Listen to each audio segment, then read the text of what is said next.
Kuri bijanye no kwiteza imbere duciye muri n'ubworozi bwa kijambere, bwa mbere murazi ko abarundi benshi babashijeho no kurima no korora.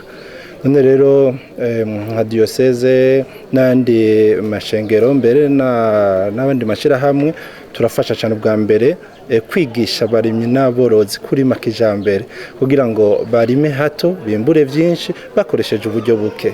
Rero tugahimiriza gose gukoresha umwanya kuko tubona ko abarimyi borozi benshi abanyagihugu benshi duhombera gose ku mwanya, ariko kandi tugahimiriza cyane gose ko umwimbu wacu twobungabunga mu kuwufata neza cyane mu kukubika. Turakorana gose hafi na hafi n'abarongoye n'ubworozi mu DPAye Muyinga na Kirundo na Ngozi kugira ngo dusenyere ku mugozi umwe.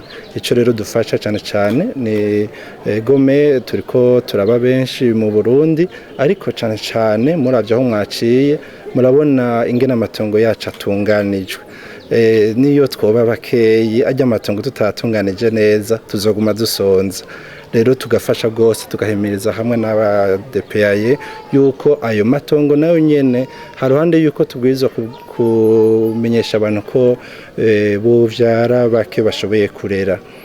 Dukeneye no gutunganya ayo matongo Imana yaduhaye, harimo byinshi cyane mwajya amatongo, ariko ko tukitunganya ubu turabona ko hakira gahaze cyane rero tukihatira gose kuyatunganya neza kugira ngo izo ngabirano Imana yashizemwo tuzibyaze umusaruro tuzikuremo zose uko Imana yavyipfuje.